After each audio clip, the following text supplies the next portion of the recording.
Hello and welcome to the new Ashla podcast. I'm your host, Justin Gates. And today we're going to be doing our first community chat of the new millennium. We haven't done one of these in a long time, but today we are joined by the IJF and President Sophia. Is that right? That is right. That is correct. How are you today? I'm doing wonderful. How are you? I'm wonderful, thank you. And Karina, you are the Director of Public Outreach or something similar to that? I'm the director of community, yes. Community. Well, close enough. Close enough. How are you today? I am doing fantastic. Well, I'm honored to have you guys here. For those of you who aren't aware, there are two iterations of the IJF that we'll probably get into today. And there was a clear break from the old and into the new. And that's why we're here to talk about this stuff today, because it's kind of exciting what you guys are doing. So, but before we get into that stuff, why don't you guys tell us a little bit about yourself? You guys have any hobbies or passions or whatever you're comfortable sharing with others? I knew you were going to do that, Karina. That means I'm going first. I knew she was going to do that. See, that's how we know we're like sisters. So, my name is Sophia. I am Jedi Knight Sophia. I am the president of IJF, International Jedi Federation. I am Karina's big sister, if you can't tell. Hobbies, gosh. I am a huge movie buff. I love movies. I love war movies. I love professional wrestling. I used to be a professional wrestler. I have a love-hate relationship with professional wrestling. I'll just go through these phases where I love it and then I just cannot stand it. And then I'm like, man, it's amazing right now what's going on. If you are a big professional wrestling fan, I'm loving what's going on right now. Love the Jedi community. I'm a big Star Wars fan and a big admitted Star Wars nerd, big anime fan, big anime nerd. Yeah, just getting that zeitgeist of pop culture. Like one of those people that just knows a bunch of random facts out of nowhere. It's about the most obscure things, but that is me. And I'm a professional joke teller. So That is true. That is very interesting because I did not know that about you, but I'm sure you didn't know this about me. I too dabbled in professional wrestling. I went to really, yes, I'm a trained professional wrestler. I Do you remember the first Tough Enough? yes, I I do. I auditioned for that. Shut up. I was actually in a movie called The Backyard. If you've never seen it, I am in that movie. You should check it out. It's a documentary by a guy named Paul Hoff, long time ago. If I tried to do that now, I'd break every bone in my body, I think. But yeah, how cool is that? That's amazing. So two former or retired professional wrestlers on one podcast. We didn't even know it. That's a trip. Didn't even know it. No, I This is a, didn't even this is know a that rip. about you. That's a rip. Yeah, that is so. That is cool. You guys should check out The Backyard. I'm on the cover of it, actually. That's Yeah. I awesome. want to check that out now. Yeah, yeah, Yeah. yeah, yeah. It's pretty rough. If people have um, a weak stomach for people getting slammed onto barbed wire and all Trigger kinds of warning. crazy stuff. A fun little quick story. My wife, who I've been married to for 24 years now, I actually met her because of the backyard wrestling stuff. That's how we started out. I sent my nieces over there to give her an invitation because we were going to go wrestle in the park, and it was going to be a coffin match with all kinds of barbed wire. People listening to this are going to be like, "Oh my God, what is wrong with this guy?" But anyway, so we went to this park in Reno, Nevada, and it was a public park, and we set everything up, and it was my brother and I, and we do our match, and it was gruesome and horrible, and then we got arrested. We got arrested for that, and they tried to throw every felony on the book at us, and it turned out all they could get us for was disturbing the peace, which was good because that's really what we were doing. Somebody complained, but my wife now, she didn't go because she had to work, and I'm probably grateful she didn't go because then she'd be like, "Oh my God, this guy's a hoodlum and a jailbird and stuff." So, but yeah, it's we got that in common. That is so cool. That is so cool. Karina, same question to you. Do you have any hobbies, passions, or whatever you are comfortable with sharing? Oh my gosh. Right now, a lot. Well, my newest hobby has been playing the ukulele. Started learning back in 2020. It was right before, or actually on New Year's Eve, I Mm-hmm. guess. Yeah, Eve. I wanted to welcome 2020, learning a new skill. 2019 was a little rough for me, so um, to me, learning a new skill like was a physical representation of being able to not be the same old person, right? Because old me didn't know how to play, this new version Right. does. And I didn't know what was about to happen for 2020, obviously. Like picking it up, like I feel like really saved me. My grandma ended up passing shortly after the new year, and then the COVID happened. Hmm. And it like brought up everything. Everybody went into, I was got one what to call hibernation. But yeah, the ukulele really like helped um uh, like I don't know, bring a lot of joy because I wanted to play an instrument for the longest time, but I don't have the most dexterous fingers and nothing ever really resonated. And then I picked that up, actually, thanks to another Jedi, Jeremy Cohen, I think is how you say his last name. But he brought one to my first Jedi gathering back in 2018. And I just saw him playing with it. And I was like, I never in my head like thought about that as like an actual instrument to like pick up and play. But he just looked like he was having the best fun. And it just kind of stuck in my head. And then for Christmas, one of my partners, Alex, gave it for me for Christmas, and I didn't actually open it and start using it until then. But that's my biggest hobby because it really brings out my inner child. And any hobbies that I want to do really goes back to tying me back into play that bring me back to childhood. So the other thing I really love to do is playing volleyball. I love playing, like I've been playing since I was like 10. Not competitive. I like playing for fun. And really anything that like right now those are my two like what I do for fun, but rest of my other hobbies and times that I spend doing is because the next thing I want to start doing is learning Nahuatl. And that's like Mexica or Aztec language basically. Okay. Yeah. I'm starting to explore my culture more, and so that's the other thing I'm diving into. But I would say volleyball and you playing the ukulele are some of the main stuff that I tend to do, and then I dabble in all this other stuff that I hear that I like to play with. Because the other thing would be like lightsaber stuff, but I wouldn't Right. call it Right. a hobby. But I like to play. Very cool. I'm going to give the folks out there a secret skill about each of you that I know, that I learned firsthand. Sophia is one of the coolest lightsaber spinners I've ever seen. And Karina gives the absolute best hug in the universe. True stories, right? You guys agree Indeed. that? I agree to the second one. The first one, Hey, you were pretty badass with a couple of lightsabers in your hand. I'll give you your props. I actually like that you brought that up because I am actually a certified professional cuddler. Well, hey, your training paid off because when I first met you, it didn't even say a word. You're just like, "Can I give you a hug?" Hell yeah, you can give me a hug. I love hugs. Hugs are good for you. They go down Yes. into your bones, into your soul. Yes, I think that's what I love most about that. And that was before, I became a professional cuddler, but that is actually one of the things that brought me to that because there's a lot Hmm. of healing and a lot of Yeah, love that can be transmitted through like platonic touch. of course. And that to me, like now I've known for my hugs in the Jedi community, but that is so that. And actually, it even started with Ellie, because Ellie, Yeah, when I first met her, she gave me one of the best hugs. she's a good hugger too. And so I would say that she's the one that that like brought me in. It just made me feel like home, and that's what I love to do in those settings too, is making sure that people feel like they are welcome and they feel at Yeah, home. I it's the really do want. it's the most authentic. It's the most authentic thing a person could do for another person because nothing about the other person matters. It's just they are alive. There's a biorhythm, and you're just hugging, and none of the rest of it matters. Mhm. It's just about human connection, and it's powerful. Yeah. It's Well, touch is powerful. one of the first things that as humans we get to understand, right? As children, Right. we can't verbally communicate. It's Hmm. through touch. You're getting comfort and regulated through another person's contact, or you align with them, they're breathing. So that is it's one of the non-spoken languages that definitely exists. So none of us are kidnapped as Jedi, as little kids, and taken to some Jedi temple. All of us bring a lot of good baggage and bad baggage, I like to say. Um, and this is a question Michael had. And before we get any further, everybody, Michael has the flu, so he's not joining us today. So I'm holding down the ship for him. I think we'll be okay. I've done this a few times. But what kind of philosophical practices did you bring to this path?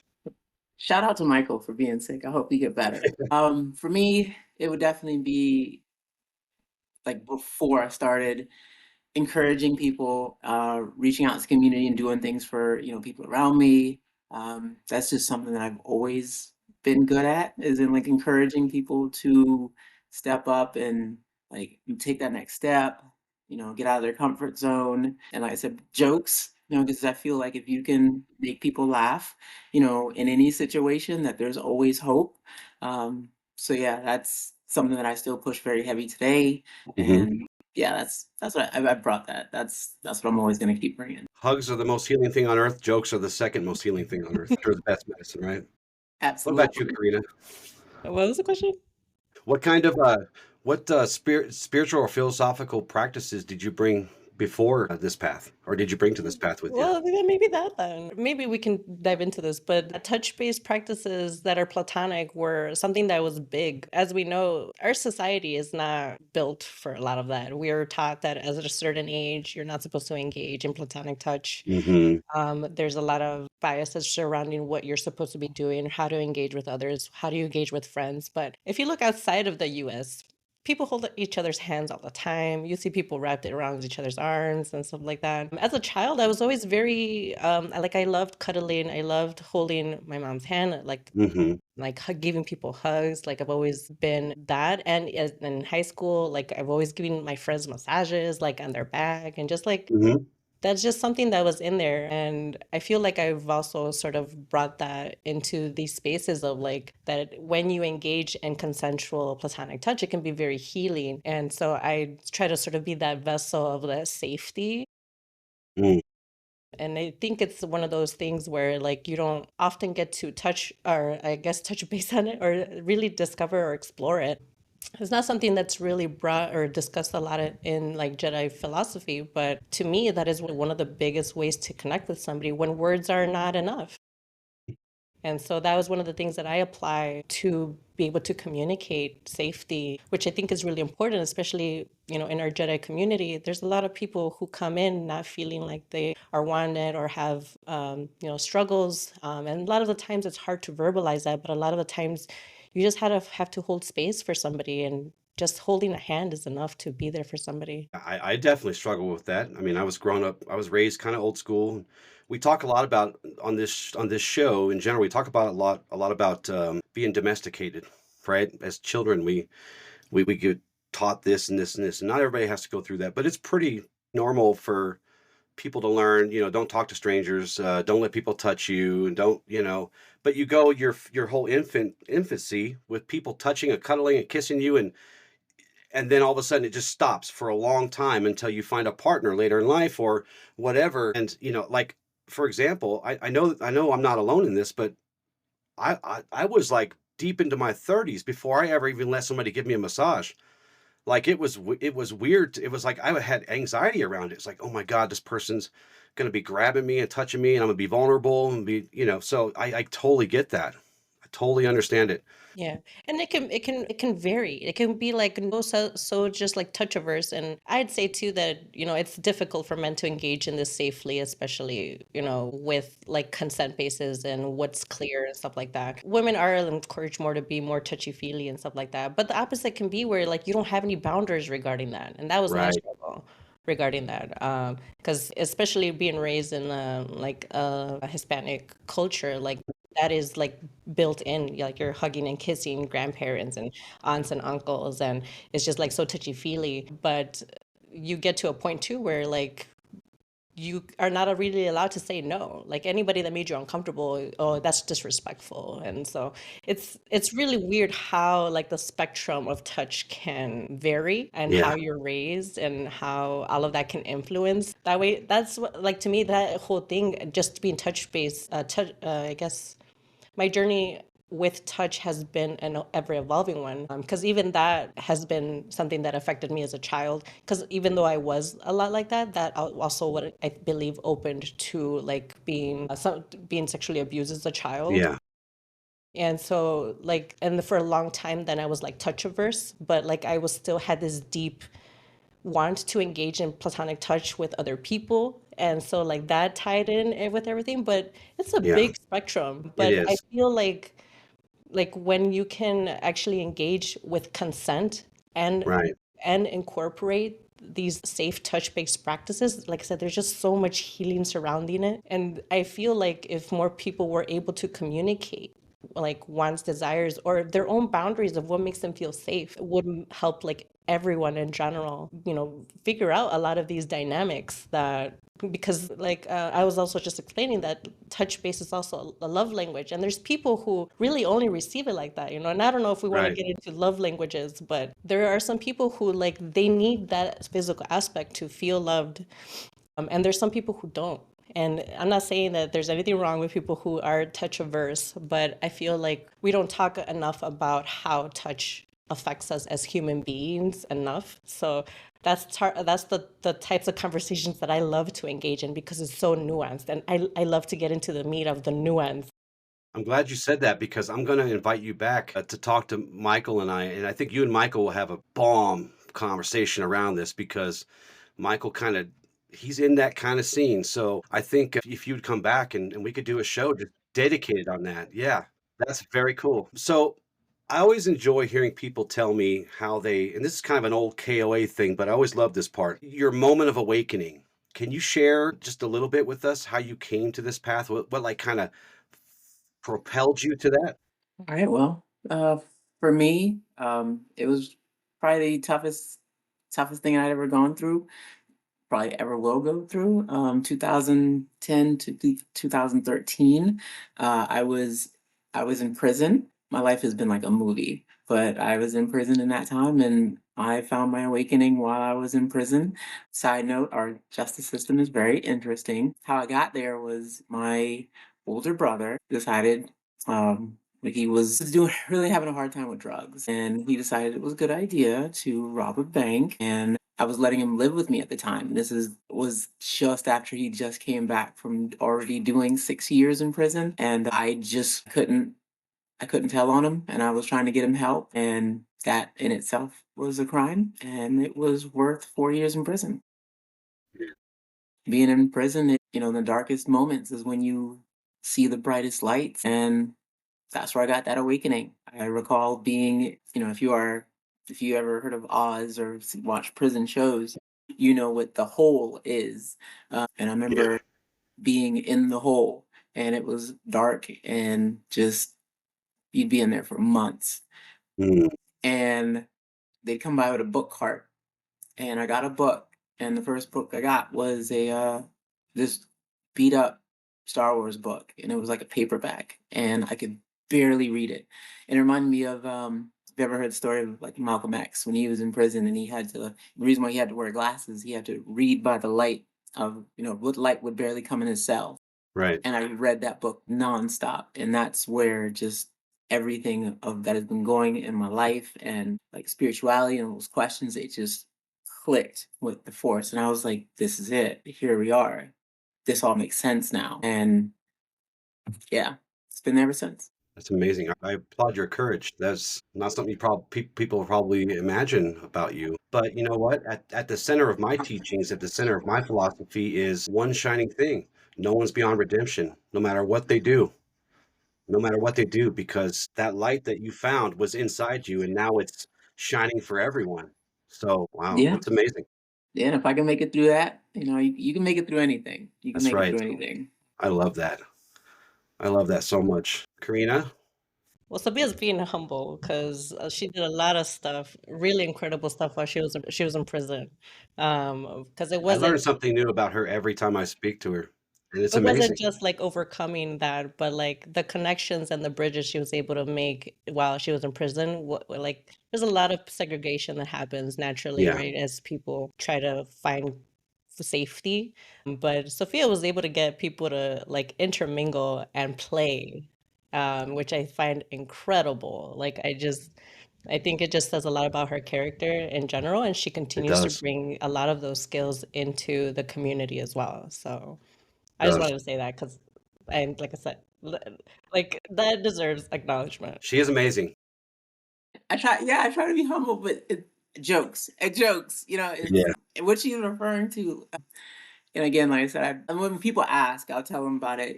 But it's like I said, It is an interesting story. The day when I write my book, those chapters, like the prison chapters, are going to be like the most wildest, like drama filled, but funny at the same time stuff that you've ever heard of, like just mystery, intrigue, Yeah, and murder, and like just danger around any corner. Like that's a real stuff. But yeah, in prison, it's very segregated. Like you are like blacks don't really talk to the whites don't right. really talk to the Spanish don't really talk to the Native American, and then you've got like just a mix of people, Jews here. Everyone's just kind of like in their corners, and I've always been a very jokey person. So I never couldn't understand that culture. And I never, guess, picked up on, oh, I'm supposed to be in this box. So I would just go sit with whoever and then just start joking and just laughing or playing with whoever. And then I realized like people like, hey, like this older guy, and they used to call him like, call older guys like old head. They'd be like, yeah, Old you head, yeah. can't. Yeah, they're like, you can't, like young blood, you can't do this. And they was like, I'm like, what do you mean? And they was like, you just can't go hang out with everybody at the table. That you're messing things up, the order of things, young blood.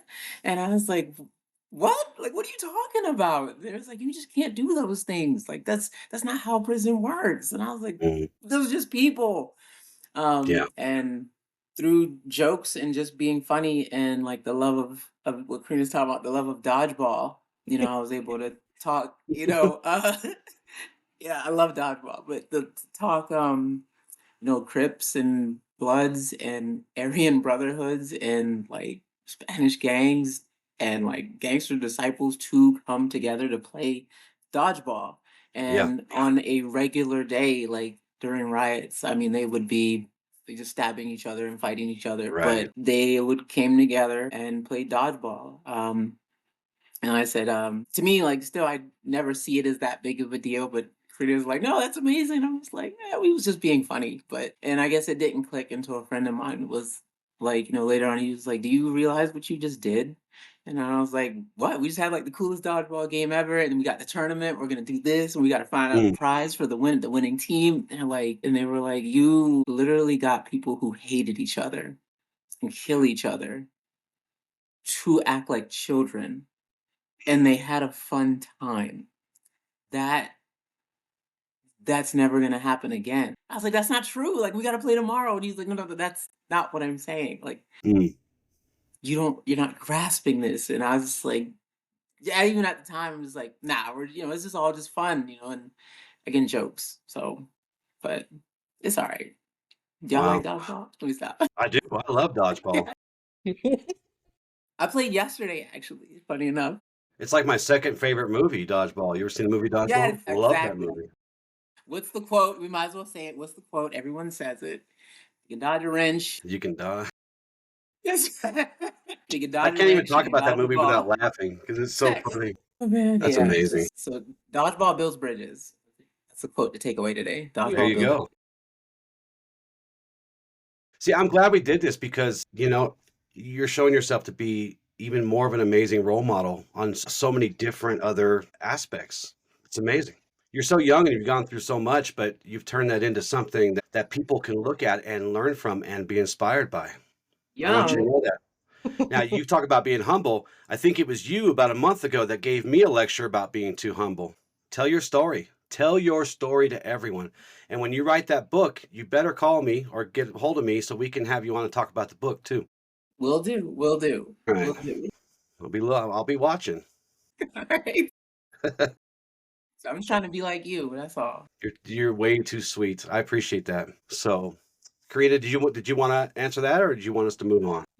My story is not as, as Every story has an impact in this web of life that we're all connected to. well, mine, I guess was like a moment of desperation because Mm, I was raised in a religion that taught me to hate myself, basically. And so I lost my faith, I lost religion, I was also very depressed, I was angry, and I missed a lot of the things that I got from religion before I lost my faith in it, which had to do with like community and connections with people. But at that point, I had because of my trauma that I experienced, like I had become a version of me that I no longer even recognized. Mm, Used to be very socially anxious. I couldn't keep a lot of friendships. And when I really sat down to like, okay, what can I lean on? What do I believe in? What is it? So it's like this act of desperation of like, what is actually resonating in my heart? The thing that came out was the Force. And what I didn't really understand at that time is that or Star Wars in general was teaching me about Eastern philosophy. Because at that right. time, my religion, like, it was bad to look outside of it, right? I was ingrained that if you're questioning, you're a bad person. I'm bisexual. If you're out that, you're a bad person. So there's a lot of Hmm. just things that like kept me confined in this like space to like perpetual feeling like I'm a sinner and a bad person in Yeah. general. When I said the Force, I was like, yes, I believe that everybody's connected in some way or form, and that at that point too, I also met people in general that I didn't feel like were happenstance. And so when I saw Star Wars, I saw a lot of the philosophies that resonated with me. I also resonated at that time with Anakin and the anger that he felt and the redemption that he came. So he was also a lot of the inspiration of like, well, if he could, if there was redemption there, maybe there's redemption for me. And that's where I really like planted the seed. I was like, maybe there's other people out there who also resonated with Star Wars or, with the Force. Is it possible that there's other people out there? Like, I know it's made believe, but this is the only thing that's like resonating for me. And so Right. I go online and start trying to find the community. And lo and behold, I find Chicago Jedi existed, which is one of the local chapters. Right. And then I ended up finding some of the other communities that were there at that time. Institute of Jedi Realist Studies Yep. was one of the other ones that I ended up reaching out to for a little bit. And then, but yeah, once I'm really an in-person type. So once I got in touch with the Chicago chapter, pretty much started coming to that. But that is really what brought me to the philosophy was this act of wanting to connect, this act of wanting to see if other people resonated with the concept of the Force. And it's amazing how many you found. It was for me when I started looking around. It was like 2002. I was amazed. Like there was tons Yeah, and tons of stuff. it honestly felt like a coming home. Yeah. Because and it's just so interesting because it was a little confusing initially finding the community and then just realizing that there's a lot of people who approach it differently. But I also think that the way that you can approach it differently is also one of the biggest strengths. But as somebody who was new to it, just trying to find some sort of guidance was a little disorienting initially Yeah. until you actually get to sit down because I was one of those people who like misunderstood the Jedi code, right? Like there's no emotion, there's peace. I was like, Right. I'm all emotions. Yes. Yes. And we all are really. That's one thing that I would hope that everyone in the community would agree to is that, and I know you two were a part of it, and so was I, trying to just come up with a basic kind of like onboarding program, like so that we didn't get lost. Because I got lost in the woods too. I'm sure everybody did. Because it can be really disoriented and really confusing because you have all these people shouting at the same time and they're kind of saying the same thing, but you don't know which one to really settle on. So we'll Yeah. ask one more, we'll do one more icebreaker question, then we'll get on to the good stuff. And this is one of Michael's questions. A great question. What do you believe the world needs more of and why? Feel like that song. This is when, but I'm not the singer of the two of us here. It would be Karina. She'd be the singer. And it's like love, just love. Yeah. So it's love. I'm a big fan of David Hawkins, and like looking at the whole paradigms. And I always say every speech I've ever done, I'm a certified public speaker, and I always say ECL, empathy, compassion, and love. If every person just walked around their average day with empathy, compassion, and love, and treated every interaction, every moment, anything they do with empathy, compassion, love, one of the three, or all of the three, or even two out of the three, Yeah. yeah, this world would be such a better place. It's the little things, like if you're just seeing somebody and they they drop purse or they drop, their money, or you see, I don't know, a kid that just needs to laugh, or just seeing you do something. And if we did that as human beings towards each other and towards every other living being on this planet, like we would do fine. It's because when we make decisions without those three, that ECL, where we do wrong. And Yeah. if I look back at my life and mistakes or, things that I feel like, dang, I should have done better. If I had just applied one of those three or all of those three, everything would have turned out fine, you know? So that's what I feel. Healed love. Yeah. Yeah. Karina? That's gonna be mine. Mm. I am a big proponent of that. I think love to me has always been like my guidance, but I do like to incorporate that, love isn't just like, I don't know, rainbows and sunshine. Like I feel like love when you actually like you said, healed love, there's a lot of beautiful aspects of it. And I like to use love too when we talk about like the force too, because love can mean a bunch of different things, just like the force can, depending on what Yeah. lens you're using to interpret it. Right. And I feel like love can also be boundaries, right? Love for the self, being able to communicate that. I feel like something that I think humanity in general, besides all of that, is like understanding how emotions play a role in how you behave. Because identifying emotions, I feel like, is hard, especially how it manifests in your body. Each expression is a little different, kind of like colors. You're not seeing the same green that I'm seeing. We can come to a general thing of like, yeah, that looks like green, but visually, we're not entirely sure what the other person is perceiving. Right. And same thing with that. It's just, I feel like if more people were open to approaching everything with empathy, compassion, and love, but understanding that love can be interpreted in ways, but so in different ways, and having that open dialogue to understand that there's there's a lot of nuance to it, and I feel like in general, if we can approach things with more nuance and more of an open mind, that we would all be better off. We just recorded a show, Love versus Attachment, and where we talked about that very thing. And in one part of it, we were talking about how people connect, and it's for me, it's been become kind of a simple concept that you've heard the term you fall back to your lowest level of training, right? Hmm. In a situation. But in these kinds of things, you fall back to your to your lowest level of healing. Because we all have a baseline of where we healed from. And we build upon that throughout time. But yeah, I'm not convinced that love isn't an actual tangible energy that glues the universe together at this point. I'm still wondering, still thinking about that because it's so prevalent in all the good and all the bad. Hmm. It's just things are corrupted and things are healed. Those are the real difference. So that's beautiful. You guys are fun guests. You guys are great. I'm loving this so far. You guys are my first interview in years, and I'm loving this.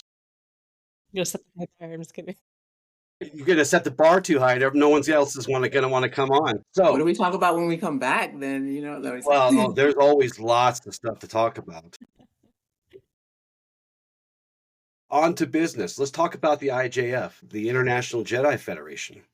Let's talk about how long has it been around? I think I remember when it first came about, but for those who don't know, what is the IJF? How long has it been in existence? And then I'll have a follow-up question after that. Okay. Well, I like to, I guess, use this as a time to again to use a line of like clear demarcation, because the IJF itself was around for they said around 15, 16 years in the community, up until we're in 2025 now. Last year, that IJF was, and sadly, and this is, I guess, something that I've kind of seen in my 5 years in this Jedi community, that IJF was dead. Like there's no doubt about it. There wasn't anything going on. Knights were gone. Everyone had left. Gatherings were still happening. Yeah. It was, gatherings have always been about everybody just coming together. Chicago Jedi as a chapter was still doing its thing, but IJF as a whole, it wasn't running. I think some people still thought it was, but it wasn't doing anything. So I like to say that, what we have started or revived or brought to life, this baby we have now, is not even a year old. And I got elected or ran, over the summer of last year, but I feel like our, birth for this IJF and what we're doing now was August, because then we started, the Seeker program, our online education program, which is, as far as I know and I've been told, that's never been done. Having a live weekly class every week, and that's a huge thing in this community that's always been so text and forum based. Yeah. So we're again adapting to technology of the time. So I feel that we are, I'm not the greatest in math. So whatever August is to now, what is that, 7 months? Yeah, yeah, less than a year. I think everybody thought it was still together because, even for me, I would always look to Chicago Jedi, and they always are on the move, they're always on the go, they're always doing stuff, and I think people just assumed that that was the IJF in motion too. Right. Yeah, everyone assumed that, but no, Karina, let me know if I'm wrong. If IJF you need any group, was if dead. you ever think about doing offline stuff, they're the ones to look to. They've been around, they've stuck together, and they've held it together for a long time, very Yeah. Yeah. impressively.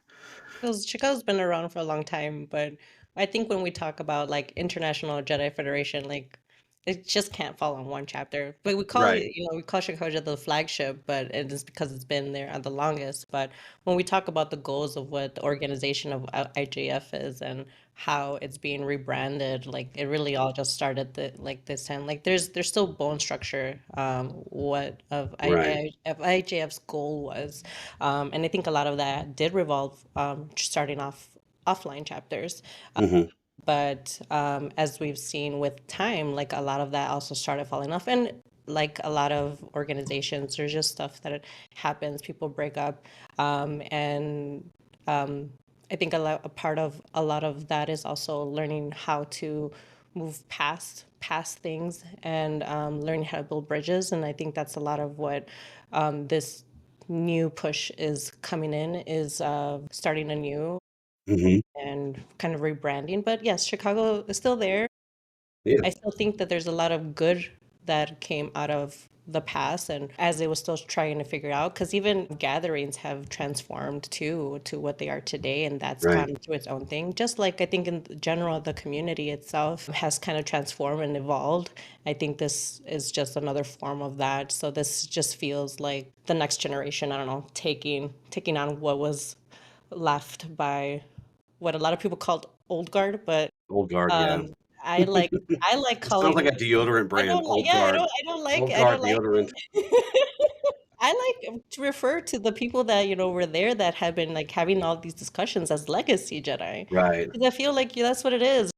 We're moving into legends here soon, I think. Yes.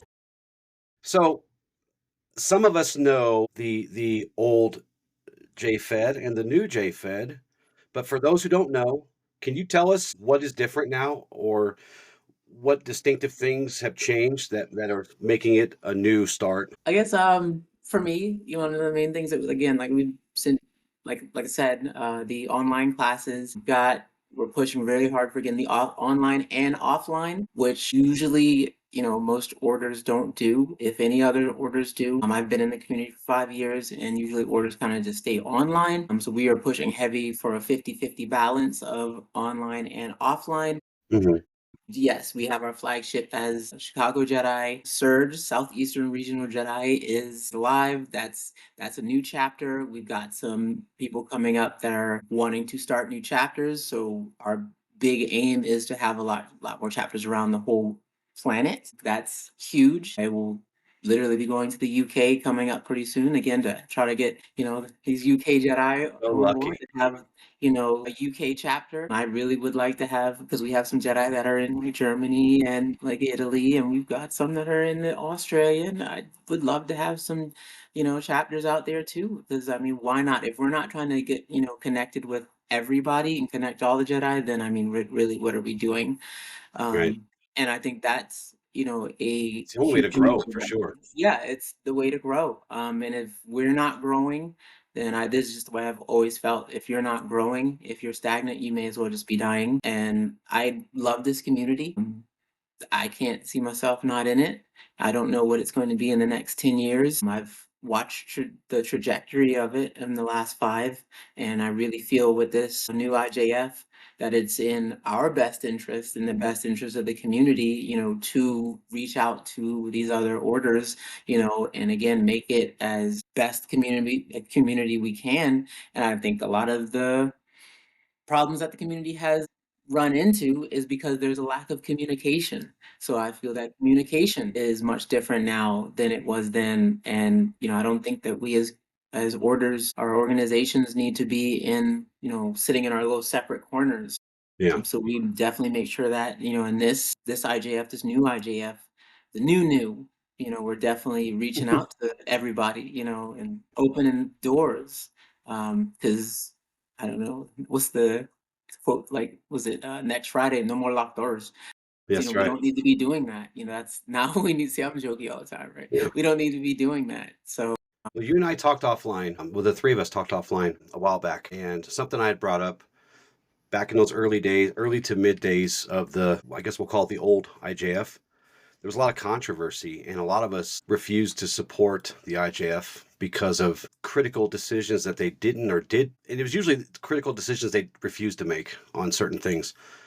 How are you guys going to going forward? How are you guys going to handle those kinds of things? Because they're going to pop up. They always do. But when they do pop up, how are you going to handle those differently? going back to even what's in our mission, empathy, compassion, and love. As long as we are handling those situations again with communication, empathy, compassion, and love, I think we'll do the best we can, again, sticking to what is means to be a Jedi. I think sometimes when and this is again no knock on anybody, but this is something that I've seen as like a trend in the community of, when something comes up, when people don't know how to talk about it, they just don't talk about it. Yeah. Or they just say, all right, well, maybe if we just don't do anything, it'll go away. And that's not how anything works. We can't be afraid to have difficult conversations. And we've got to be able to come to the table and open up and talk during those difficult conversations. And that's the only way we're going to grow, because the more we do difficult things, the more we're going to be able to handle more difficult things, because that's going to come is more difficult situations. And if we don't handle them as they come, then we're going to be done. Like, why would the next generation of Jedi after us, you know how to handle these situations if we can't even handle them now? How Right. are they going to learn that? So, we just got to get to the table. And we have such bright minds in this community, um, that there's no problem or no situation that could not be handled or solved if we didn't just communicate and talk to each other. Again, with empathy, compassion, and love. Like, we're too freaking smart to Yeah. not be able to handle any situation. Karina, you got a big job, right? You're in charge of community. And a lot of this, a lot of these differences and stuff come up, and they're kind of on your shoulders a lot of ways. Yeah, well, I think a part of that, and I think and maybe this is a good thing because I've had my own issues with old IJF too. I left for a little while. So while I was out there, though, I got to connect with the other people and how they saw the Force and how they applied it. And I got to actually, I feel like I got trained. I didn't have one Jedi mentor, Hmm. honestly. I feel like I was trained by multiple people. Each Jedi that I came across and like left a little lesson, and that's Mm. how I like to see it. And I think that's why I was placed mainly in this position, was because I do also have a lot of connections outside of IJF that still exists. I still consider a lot of people that I've come across as my friends, and I think that also gives me a point of view that can be hard when you start thinking of orders as like clothes, or like, I don't know, I think some sort of tribalism, starts happening at some Hmm. point or another. But I really feel like our diversity, or the way we approach things, is actually our greatest strength, because not everybody's going to apply things the same, right? So if everybody's going to have a different definition of it, there might be some people who do need a strict definition of what the Force is, right? Maybe they actually need that guidance in order for them to become, or whatever it is that they are wanting to manifest. But like for me, and why I resonated to IJF in general, because it's not all bad. Right? There's a lot of good things, a lot of good visions that made me want to stick with IJF. And one of the main things was that even though there wasn't like a lot of activity, what I found in leadership are people that were taking accountability. And for me, that is also something that was lacking, that lack of communication. But I think accountability is one of the biggest markers of a good leadership. And I even think of it like a lot of the times I try to become the things that I didn't have. And so become the example of what I would have wanted in the community. And so I think that's a lot of that as we're transforming, a lot of the things that I'm trying to distill to the next, because we're trying to build something that will last for the next generation. And so even one of the other bigger markers as coming to new is that this year we actually became last year a non-for-profit organization. Hmm. And I think that's something that's really wonderful that IJF has been wanting to do for a long time, and we actually manifested it this time. But yeah, having those discussions, building bridges, we're up for that. But we also want to see people taking accountability. And I think that's also partially of what we do carry on our shoulders, is that we know that there's a lot of experiences that people have had in the past. But what I want to say is that we are open to those conversations as an organization. There's a lot of things that I feel can be addressed by like communicating and talking, and that just because things were done in a certain way in the past doesn't mean that that's how they happen now. And I love that Sophia brought up that, yeah, we want to work with other orders. We want to have guest teachers. At one point, we want to have those bridges of communication. But I feel like because of things that have happened in the past, we also get held to some of those old standards You do. or those old expectations as well. And as we talked about offline, I had mentioned to you guys that it was clear night and day difference in the amount of transparency, in the amount of openness, honesty that I seen from the quote unquote old versus the new. And that's a really big thing for people, because for so long, for the 20 something years I've been around in this community, it was always more of a competition versus a cooperation. And the thing that we lack so much is that we're not open and honest and transparent about actually how much stuff we agree on. We always used to bring out the stuff, oh, well, and it'd be these little things. Well, we don't like that code. We use this code, or this, you're not recognizing our knights, or whatever. There'd be these big little pissing contests between people when really they actually agree on a lot more foundationally than they do not. So the openness, the honesty, transparency is a really big thing. And I'm so overjoyed to see that you guys are bringing that forward as the important things. That's going to go a long way. I'm glad you said that, about that. Just when it comes to the big things that really we agree, they're just not communicating with each other. Hmm. Because again, from in my path in this 5 years, I feel like so far everywhere that I've been. I started at Force Academy, made it through their program, and was knighted there. Then went to Jedi Praxium when it was still alive, and went through their program and was knighted there. Went to IJF and Dajo, Ultimate Temple of the Jedi Order, at the same time, and was knighted at both of those. So even though, yes, now I put IJF on my back, Yeah, it's what I've learned is that, look, we're all saying the same things. We're just saying it maybe in a little bit of different way. truly. And I am, like you said, there's that feeling of like competitiveness, and I'm a hyper competitive person. Like, I don't like to lose, but I feel like we as Jedi and organizations and just Jedi period, you know, we're competing against ourselves instead of unifying with ourselves. Right. And if, we keep competing against ourselves, we're all going to just end up losing. And that's why I believe, the community is in the state that it's in at the moment, because it's just competing and fighting against itself. And when Jedi are not unified and doing what they need to do together, then the Force isn't going to make it happen. Yeah. We should be competing to make the best community that we possibly can together. Yes. That's the ultimate win, and that's the win-win situation for everybody. So Yeah. And I've seen this, like I said, I've been watching this community and in this community for a long time. And what it really comes down to for me, it seems like people fear that they're going to lose themselves or lose their special little teaching or spark or whatever if they combine. It doesn't have to be that way. This isn't the Council of Nicaea where they had swords up against these scholars' heads and said, no, you're going to make this book, this holy book, the way we say. We don't have that. We don't have Rome at our throats today. We can really truly come together and bring the best forward, because most of it is just foundationally the same. And competition is good if it's healthy. It helps propel us. It helps make us better. Helps us grow. These are the few things that we disagree on, and that's what's most important. Instead of just saying, just kind of surrendering a little bit. The force requires surrender. It does, in a lot of different ways, because the force, from the point of view of our teachings, the force seeks balance, and it will find balance with or without you.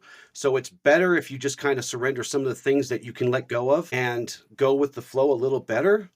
Of course, you always set your boundaries and defend those when you need to, but it's not about surrendering everything. If we focus on what's similar, this would be a lot easier and it would bring us balance a lot quicker. And I'm actually really glad that you brought that up, because I think that would be a really good segue to the Jedi Compass. Because that is something we as IJF have incorporated into our what we teach. And the Jedi Compass is something that was actually created by the community in these efforts of trying to find what is the big things that we can agree on. And so I think the last count was like about 100 and something people were able to vote in the last one, because the goal of that document is for it to evolve. It's a growing document that gets revisited every 10 years. And I love that, because it just, to me, as like the force, it's always moving. We ourselves too, as a community, can continue to define what being a Jedi is. But the compass is pretty much all those ideas brought in from multiple communities that were able to define, or I guess, bunch up the biggest things that we would agree on. And the Jedi Compass is what came out of that. And Mhm. so to me, I can't think of a better document to lean on than what a bunch of people in the community have said. Yeah, these are the base foundations of what a Jedi is, Yeah, and go from there. And that doesn't mean that you have to strictly follow, but because there are certain organizations that completely don't want anything to do with it, but right, their own documents follow along with it. And it's just like, right, you guys still follow the structure of what's in there. It's not a competition. I'm not saying you got to replace it. This is right, like a guideline of like what a lot of Jedi are saying, that this is what the path is. right. But I love that it's something that gets revisited every 10 years, and people can continue to voice what it means, or how the Jedi path is growing. But one of the main things is that you get to define what the Force is to you. We talked about it a little bit earlier, but I think that is a greatest strength, not a greatest weakness. Yeah, it is. Being able to define and define it for yourself and lean on that, I think, is wonderful. And it can give you or empower you in a way that I don't think any religion ever did for me. Like, I was asking me what I believe, right? And I've said this before, but I didn't come to the Jedi path to be told what to believe. I came to explore who I am, to find my spirituality. So, and I think you do a disservice to others when you tell others what to believe. But those were my 2 cents about the Jedi Compass. But it was just revisited in 2022, so it won't be coming up for another for another 8 years or so.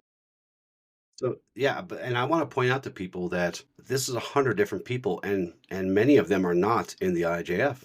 They're from all over the place. So even if I put my mystic hat away, all these other hats, and I just look at this with common sense, it says there's 100 different people from probably 20 different organizations, all saying the same thing. So to me, that would show that if I believe the Force seeks balance and it moves us to balance, for some of us, that means moving us a little bit to the left or up or down. We all have to move a little bit in a different direction to find that balance. But if 100 people from 20 different organizations are saying the same thing, that tells me that's the Force moving this discussion, this particular topic, into balance as best as it can from our perspective. So I don't see a problem with it because, like I'm fond of saying, I teach this to my students. Listen, as your teacher, I can take you to a sunset, and describe what a sunset is to you and describe all the beautiful colors and describe the feeling and the atmosphere, but only that student is ever going to understand what they see. And that's how the force is. Absolutely. The three monks and the elephant, right? Yeah. Yeah. So that brings us to my next question, because and we're talking about the old IGF versus the new IGF. In the past, and probably because it wasn't communicated very well, was that the compass was seen as something that orders that wanted to work with the IJF must adopt. And I've even heard some of the current members say that to me before, and this was again very early, maybe year 2 or 3. So how do we go forward with working with other orders if that is their obstacle to working with the IJF? If they think that they have to adopt this particular document? Well, I think I sort of a little touched upon it a little bit. It's not that you have to take it exactly how it is, but like the base of it Hmm. is like that's the minimum I feel like it should have. Right. So I don't think that because the other obstacle that we face as a community is like defining it, right? And we talk about this all the time. It's hard to define the Jedi path because there's no guideline. And so the Jedi compass is the guideline. It's the compass. So I love that it's named that because it is a guideline. But what it says in there, it doesn't have to exactly fall in line, but I think if we can agree to a document that shows a general direction of what you're supposed to be aiming at, doesn't mean you have to stay there. You can certainly raise your standards or move whatever it is, however you want to define, but at least the Hmm. base is there. And I think that's the part that I think people might feel that you're being told you have to take this, but it doesn't have to be exactly what it says on there, but the general feel of it. Right. So I think one of my favorite examples is Tacho, because Tacho has its own community, but they follow what the compass says. And a lot of their base things is the Jedi compass. So they follow Right. what the Jedi compass is suggesting what an order should have. But they're not part of it, but it follows everything. And in the same vein, it's like that example. If another organization wants to follow, these are the guidelines of what you should have as an order. And so if it applies, if it still transfers, it'll still that guideline. We're not saying you have to use every specific word the way it's phrased, Right. but as long as you have that guideline, then you're following the Jedi compass. Yeah. I just wanted to make it loud and clear for those listening, because we're going to have a lot of people listening, maybe some who are from that era and into this era. And I just wanted to make sure they understood exactly where you guys are coming from on that. So, in what kind of ways are you guys looking to work with other orders? Any way possible. Again, we'd love to have guest teachers. If they wanted us to come over and, guest teach as well, that's fine too. If they want to show up at gatherings, that's cool too. Anything we can collaborate on when it comes to, again, making the places safer, making the community safer. That for me is one of my big like goals and missions because again, yes, I've only been for y'all. I feel like a newbie compared to y'all too. Like how long have you been in, Justin? Since 2002 ish, somewhere? 2002 Yeah. and Karina, 2015. 2015. So you like that's a whole decade. And again, I'm not great at math, so what is that? You said 22 years? 20, Yeah, so roughly. even 22 decades. So one decade and 2 decades. Yeah. I've only been in for five years. And in those 5 years, uh the thing that I've seen that has hurt this community the most, is people that don't care about this community, that just cared about themselves Hmm. and, did not care if they hurt people or they attacked people or, destroyed things. And, you know, we, we're humans. This is what happens. You run into people who don't care and they want to destroy things. And if we're not coming together in these little things, then we're not going to be able to come together in these big things Yeah. to be able to stop people from destroying what we love. Like, how could we do that? As Jedi, let people destroy something we love. Isn't it ironic? If it's a faith for some, that's fine. If it's a life path for some, whatever the force is for you, isn't it ironic how we find people who swear by this faith, this life path of interconnectedness? It's literally the center of this. feel comfortable segregating away from each other. It's just Yeah. so it just blows my mind. For 22 years, I've been sitting here going, I don't understand how a thing is literally based at its heart on interconnectedness when we force ourselves to segregate away from each other. It does not make any sense at all. Yeah. None. Um, and something to add to that is that, yeah, I mean, IJF is not the only organization, and the way we would love to, or the way I would love to see it, especially as, director of community. But I'm so glad that Sophia brought up safety, because you do get into these spaces where there's a lot of vulnerable people in these communities. A lot of people are feeling lost. A lot of people are dealing with a bunch of stuff, and they're looking for community connection. And that is the most vulnerable when people are. And if we can, as organizations, realize that there are people that come in not in good faith, because we've come across it. So if we can work together to just maintain lines of communication of like, hey, we just experienced this with somebody. Hey, can you just watch out? Just, like, Yeah. if they're over there, just watch out, see how they interact. I just want to make sure that you guys know that this happened over here. But what happens is that we kind of end up having certain bad actors continuously cause harm wherever else they go. Because if this organization didn't work, then they'll try it over here, Yeah. and so on and so forth.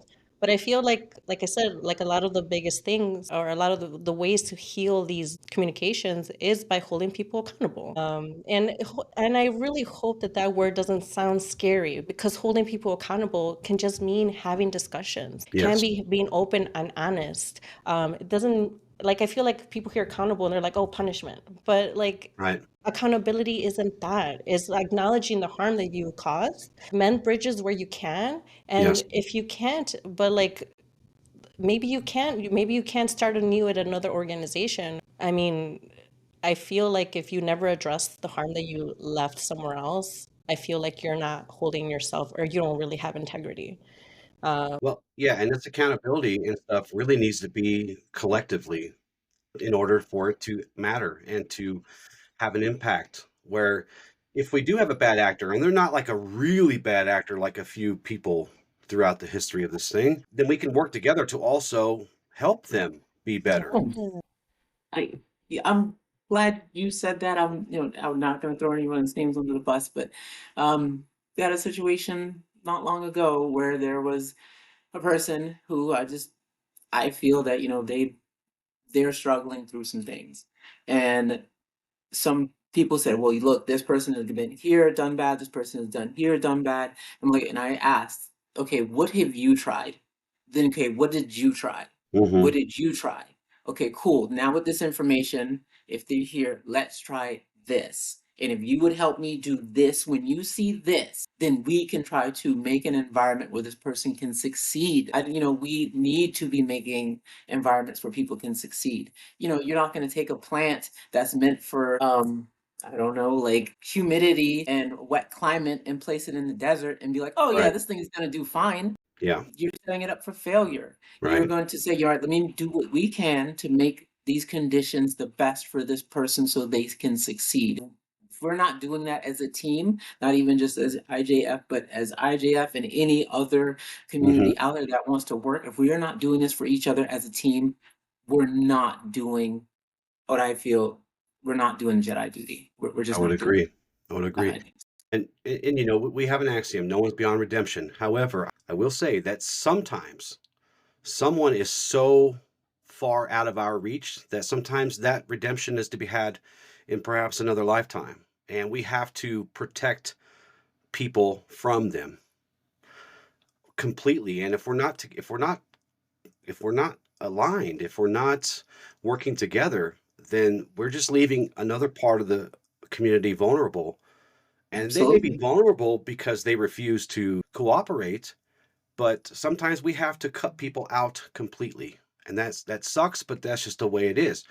Most people can probably be redeemed through time, through atonement, through their work, but not everyone. There are always going to be a few exceptions to that. And you know, we have to collectively come together and say, look, we've all tried this. This person, they can't be a part of this because they're harmful. They're just too far gone for us. And it's really hard for us to admit that sometimes because we really want to heal people. We really want to love people. We really want to be there for them, but we have to also recognize there are going to be times where we can't and we have to let them go. And as a community, collectively, we've done a bad job of that too. Well, I think, like you said, there's a lot of well-meaning people out Hmm. there that want to help somebody. But I think as Jedi, what we have to realize is that it's not your job to save everyone. They That's have right. to save themselves, right? You could only guide them and support them for so long, but ultimately they have to they have to walk the walk. Yes. You can't do it Yeah, for them, and you do them a disservice by enabling them to continue to lean on you when exactly. they're not taking accountability or addressing what they've done. And yeah, and when we talk about redemption, that's inner work for somebody. We can give them the space to get better and to atone and do their thing, but redemption is to be had by them. They have to do the work.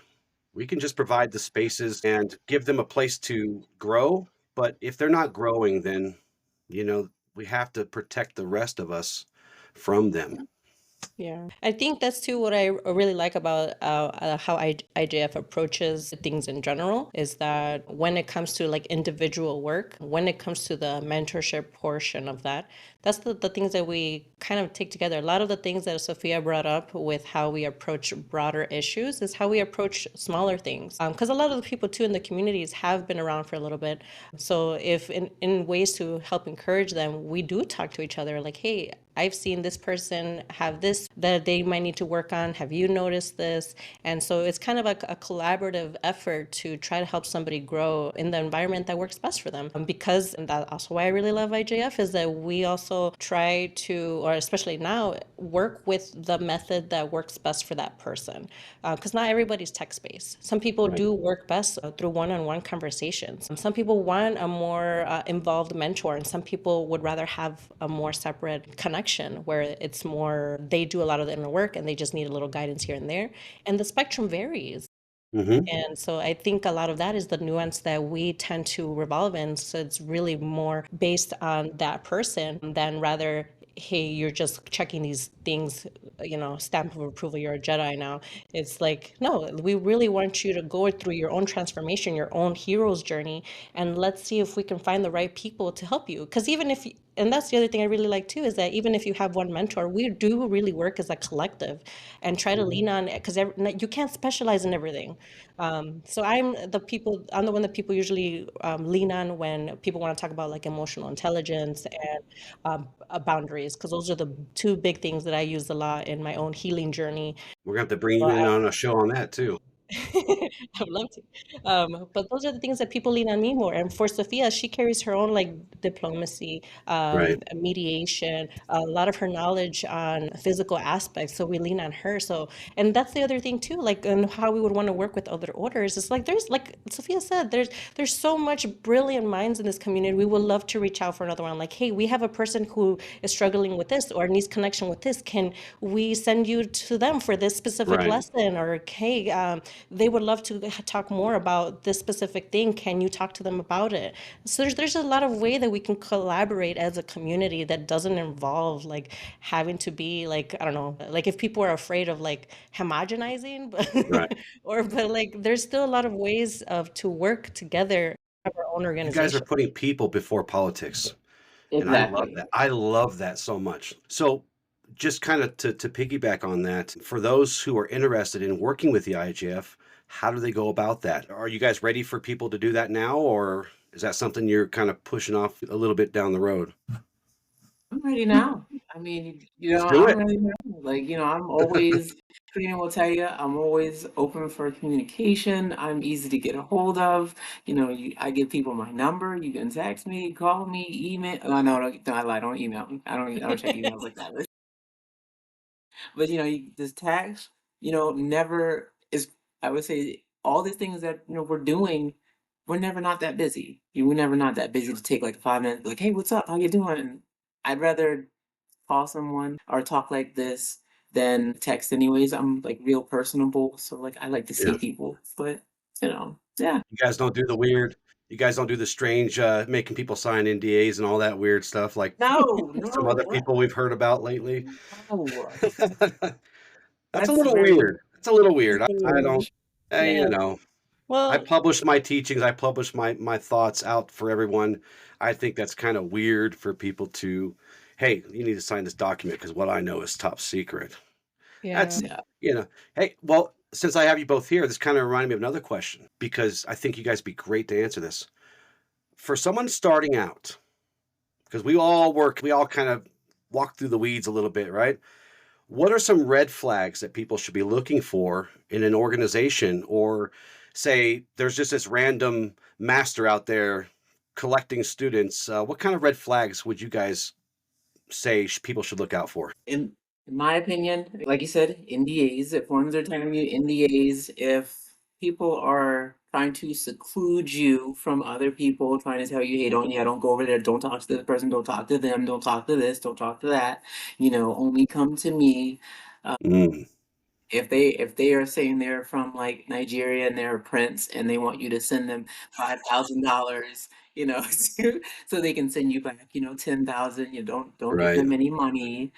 Yeah, anytime someone's trying to get in your pocket, that's a red flag. Please, please. Oh, right. And yeah, you, just I'm glad you said that because there was a time in the IGF where you guys sold books, workbooks, and I always took that to mean that you guys did that to help fund the gatherings, but people may not know that. I know some people, one or two in particular that we were talking about earlier without saying their name, kind of started this campaign was, oh, they're just money hungry, they're just grabbing money. It was always obvious to me that you guys were just trying to fund the gatherings for people who couldn't afford it because that's important too. gatherings are expensive. They are. Gatherings are expensive. People don't realize how much goes into a gathering. Karina, how many conversations do you hear me like just be like, we have to, but this to cover this, and that's a lot for me because again, what did I say like four times in this conversation alone? I'm not great at math. So I'm willing to admit my weaknesses. And so when I know, numbers don't add up and, people like to eat, I like to eat. And so Mhm. food costs a lot of money. We know what the economy is doing. So, yes, but to provide the best experience for people because the first gathering I ever went to, I brought my wife with me. That was the best thing that I could ever imagine. And had that had gone bad, I don't know if I would have continued in this community. But every gathering I've been to was, always fun, and a lot goes into that. And even now, like on our website, the IJF site, we do have things that are for sale. We are a nonprofit, so we take these, again, we have operating costs, but we try to put these into gatherings because we want better locations. We want to get and provide better experiences and and it's like I'm glad Karina said that. We're not all experts in one area, but it'd be awesome, if we could even bring in, experts, to gatherings that were great at these things and this is what they're known for and they came in to teach things to the community. Because if we're not reaching out, to get knowledge, then we're just being ignorant too. So yeah, we've got to do our best to try to, again, things cost money and nothing is free. That's the only way we can build and the only way we Yeah. can do that is then we got blankets up there now. So then when we redo the compass, that's going to be on there as well. We've got awesome new items coming up. So now I'm going to plug that too. We got the t-shirts. I do Yeah. have t-shirts since we're talking Plug about away. items. I do have t-shirts, that, I'm big on that type of, swag, we're big on that. We got the bags, but those things are cool items, and you want people to take something with them. Right. But then, Ajay worked on that, and that does cost money because then it comes out of their pocket, So Right. yeah, we are investing in, what we're doing and we're investing in the future. So that's Well, I just wanted to bring that up because that was one of those things we're kind of showing people the new IJF going forward. And that was always a controversial thing. It's like, dude, you understand money, things cost money. We wish that we could do all this stuff. The time that the three of us are spending right now, that comes at a cost. It just does, absolutely. unfortunately. Karina, what would be your red flags for newcomers? Some of the similar ones, but I did just want to make a comment that I think the Last Jedi Compass, the money that comes in through that, is actually being donated directly to another organization. Oh, there you You know, go. UNICEF, you yeah. Yes. That's a pretty good one. So that's what that one funds.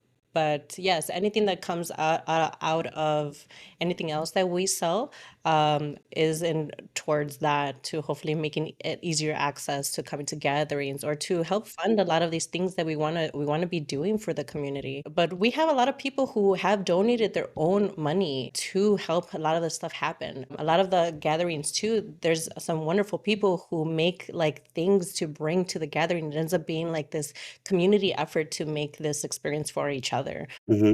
And I think that's what makes the gathering some of the best. I really think it highlights the best of who we are as Jedi. Well, at least now they do. But um, I do think that, yeah, some of those flags that Sophia was mentioning is that if somebody's telling you what to believe, or people are being angry at you, or they don't stand upon what they preach. Mm-hmm. That has come along too. I have seen Jedi masters bully other people. And I've seen when people don't hold each other accountable, or there's no way to hold somebody accountable, especially in leadership, Yeah. those are red flags. Yeah. If somebody higher up can do stuff and there's no repercussions for it, those are red flags. If they're not willing to listen to you, those are red flags. We have ways in IJF to make sure that if there are sort of grievances, that we talk about it as a community. Even with the money that's coming in, all of that is transparent. If you want to see the numbers, we have a way to show that what's happening with the Right. numbers. But main thing is that look to see if the leadership walks the walk, and see if there is an issue, how they handle that, Yeah. because that'll tell you a lot of how they actually manage the organization and how they treat people. But those are to me the biggest flags in my own situation, is that if they weren't open to talking about their own behaviors, if they're not following their own teachings, Hmm. and the things that Sophia already brought up. Those are great ones. I did a show many years ago called The Masters of BS. I was seeing some things happening in the community, and I was just like, I have to do a show about this. And it was just all about red flags. And hopefully people would think about that when they approach an opportunity to learn. So those are all great ones. Yeah, and it's hard. It's hard. I kind of brought this up a little bit, but there were initiatives to try to help newcomers, because it's hard. It's hard to kind of It is. get your footing. And so like I ended up being one of the people that helped bring the welcome packet together when Hmm. the Jedi Summit existed. But those are kind of the things. Some of the things that I put on there was spend time in those organizations. Talk to them before you commit to any sort of program. Just hang out wherever they're at and see what they're actually teaching, see how they follow. It took me a long time before I even decided to become a knight, because I saw what the general community was like, and I was like, I don't know if I actually feel safe. Right. So it took me a long time to actually really pin down who I wanted to work with. There's no rush. There's no rush either. This is your journey, and you want to be with people who are gonna help support that in a safe environment. And so that's one of the things that part of why I became into leadership is that I want to help provide that. I want to make sure that we are holding each other accountable, so that the community does have a safe place to go and explore and be the best Jedi that they can manifest, right? Right. And I feel a lot of that, if I guess that's the other thing, is that if somebody's telling you what your path is, then you might have to consider Right. whether that's healthy or not. Because, like I said, I didn't come to the Jedi community to be told what to do. A lot of my own training and how I became the Jedi that I am is by following my own intuitions. And at some point, like I fully expected, this doesn't resonate anymore, then knowing to when to walk away is another one too. I think sometimes too, we just get so wrapped up into being a Jedi that maybe we just realize that there's certain aspects of it that we love, but the actual philosophy, or there's certain parts of it, and instead of trying to change it, maybe we just walk away, right? So at some point, I've had to come to that, where it's like, okay, well, at some point in my journey, if I'm no longer following this path, or it's deviated, I'm not gonna make somebody else, follow my journey. It's just, maybe I'm just not a Jedi, and that's okay. It's a whole different aspect. Because, like I said, I came to this because I had a lot of the groundwork of how to explore who I wanted to be. And maybe my hero's journey tells me that I'm not a Jedi. Okay, that's okay. There's no problem with that. Not every Not I at all. not everybody can be. I feel like, can you learn good lessons to help you identify where you want to go? Absolutely. Hmm. But do feel like it takes a specific type of person who continuously wants to grow and identify who they want to be and continuously challenging themselves. There's some people who don't. And I Right. think that's the dangerous part, especially when we start talking about people who have been in the community for a very long time, is that they stop wanting to grow. They focus on what they want to leave behind instead of continuing to challenge their own beliefs. And I think that is a really dark way to end up. But I think those are usually the people that end up causing harm, is the ones that don't continue to question where they're at, where they're standing, and if they're still Jedi. They've just been in it for so long that they just want to, I don't know, conform it to who they are instead of Right. applying what it is. Yeah, that's a whole other show unto itself. The bending of Sure. the universe to you instead of you growing to meet it where it's at. But that's something that happens. That's a human thing. It happens at every different philosophy, religion, and it's really easy to see when people just kind of pick and choose the things that they like, and Mm, but they don't grow. And there's nothing wrong with that, I guess, in a way, but you're never going to grow if you're not challenged, if you're not forced to struggle outside of your boundaries, your borders. You got to push those a little bit. And it's the way to do that is to put yourself in a position where you hear other perspectives, and especially the ones that are uncomfortable that you have to hear. You don't have to agree with everything, but if you hear them, it forces you to choose to grow this way or that way. It's really hard to do because a lot of things we hear are hard to hear sometimes. Usually that's the stuff that you were supposed to hear. I teach my students that we are to be forged. We're not born this way. We're not born Jedi. We're not born knowing all this stuff per se. We do rediscover a lot of stuff probably, but we have to be forged. We have to be folded and heated and sometimes beat on with a hammer like a sword. And that's when we have some growth. Not to the point where you're constantly beating yourself to death, but there has to be some kind of uncomfortableness every so often to help you break that ceiling that you've bumped up against. I yeah, say very often, find comfort in the uncomfortableness. There you go. That's when That's life gets beautiful. great. I'm going to steal that. That's good. it's I'll growth. give you a perfect example of what you were just saying, Karina, real quick. Just recently, a student of mine decided that they were going to start sharing and teaching a philosophy that was foundationally in opposition to the things that I was teaching him. So what I did was I reached out to him and said, "Look, I see that you found a new path clearly.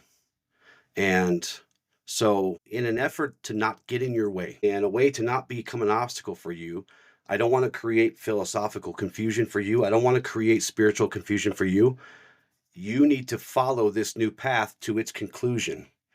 And if at that point you decide you want to seek another path or seek another way, I'll be here. If I'm alive, I'll be here." And the student was kind of hurt by that. And in our teachings, it's clear that what we want from our students is nothing more than to explore their path as clear and as concise as possible without the added philosophical dissonance and without the spiritual dissonance that if I were to continue mentoring him closely, it would create that. And I don't want that. I want them to explore this thing until they're done.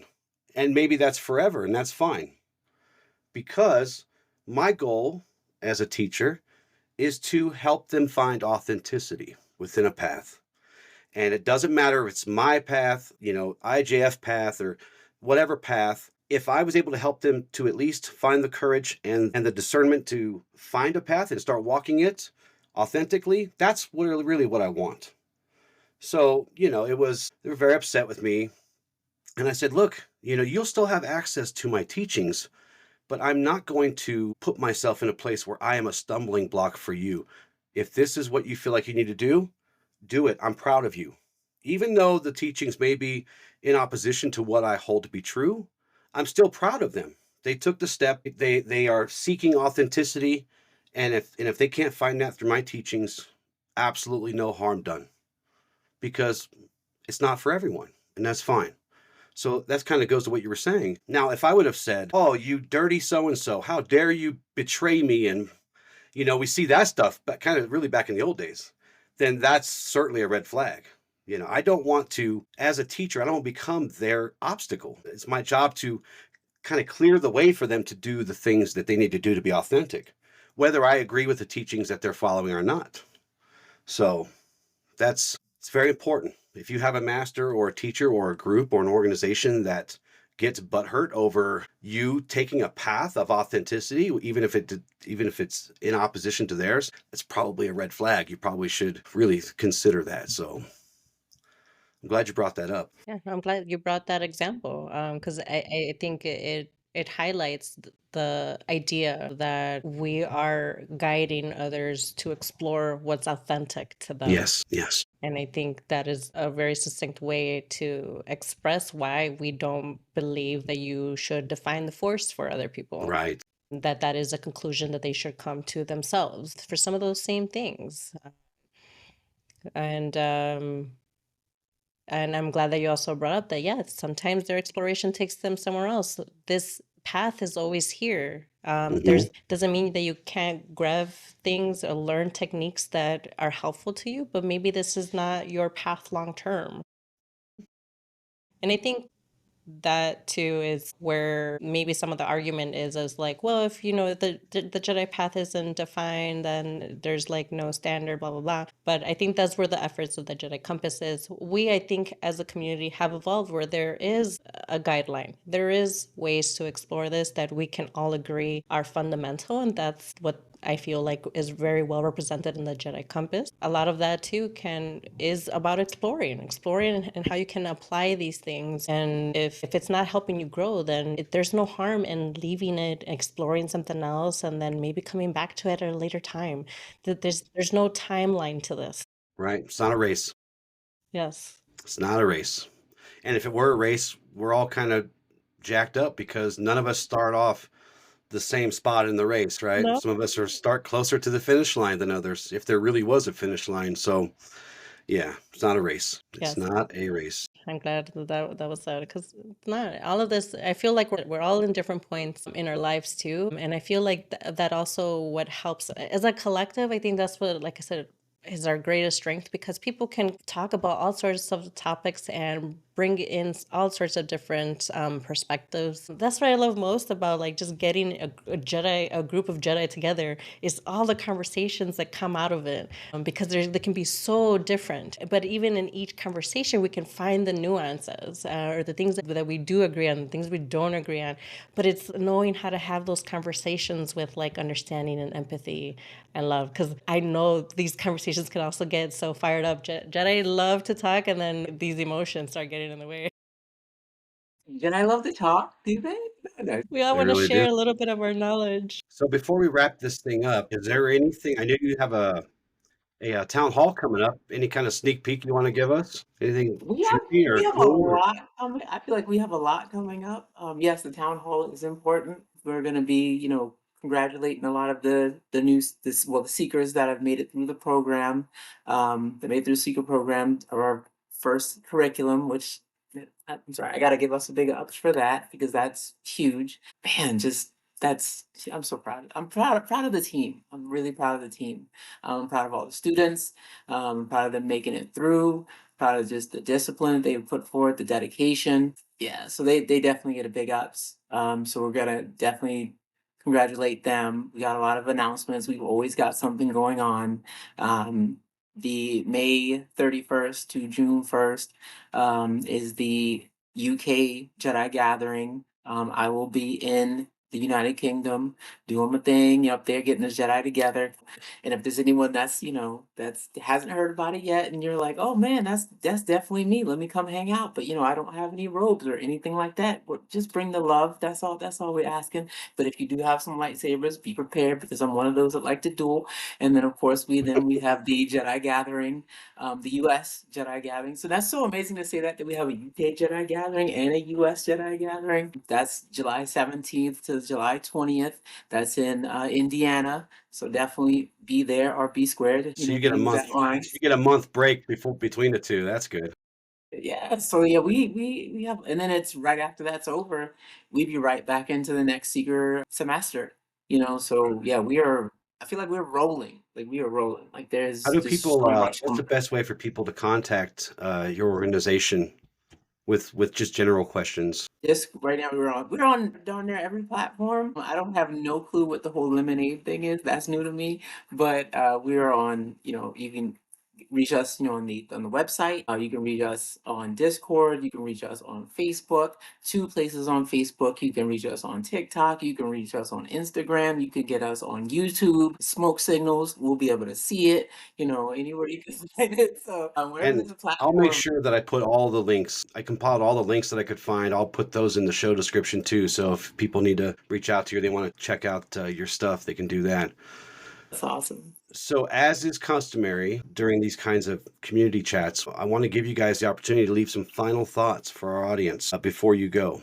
And so I'll let you do that now. You go first. You see how my sister does me? Dang, wise words. I tell you, this is where I joke the most, right? Don't quit. No matter what's going on, things are gonna get hard. Life gets tough, but that's when you find that shovel from your heart. You dig deep because you can do this. The force is with you always. And look to your left, look to your right. Remember that, Jedi is a plural word. It is not singular. You've got a team, you got a family, you got a squad, you got a group. You don't have just a village, you have a community, to help carry you through any situation. And just never forget that. Lean on those next to you because there's going to be a day where, they'll be leaning on you and you'll be somebody else's crutch, and they'll be looking for that hand up and that'll be you giving them that hand up. So, yeah, that's what I got. That's beautiful. Karina? A similar aspect, as somebody who has been in the community for a long time, I like to remind everybody that we are in it together. This is still pretty new, as a movement, we're still pretty new. But as the more we talk to each other, the more we lean on each other, the more we realize that we have a lot more in common. This in itself is a very unique path and a journey. A lot of people could probably feel a little weird about it, but I think being a Jedi was one of the best things that I ever did, mainly because it opened me to being open, to being kind, to being compassionate, to seeing my fellow human beings as other human beings. And I feel like we're all just like children in adult bodies trying to figure this out, right? In general. It's a beautiful way to put that. Yeah. But yeah, I just want to remind everybody that our strength does come from being able to connect. It's one of the things why I resonate so deeply with the Force is how we can come together. And right now, the world is pretty stressful. There's a lot of turbulence going on, but it is in those moments where a lot of the time we can see who's around us.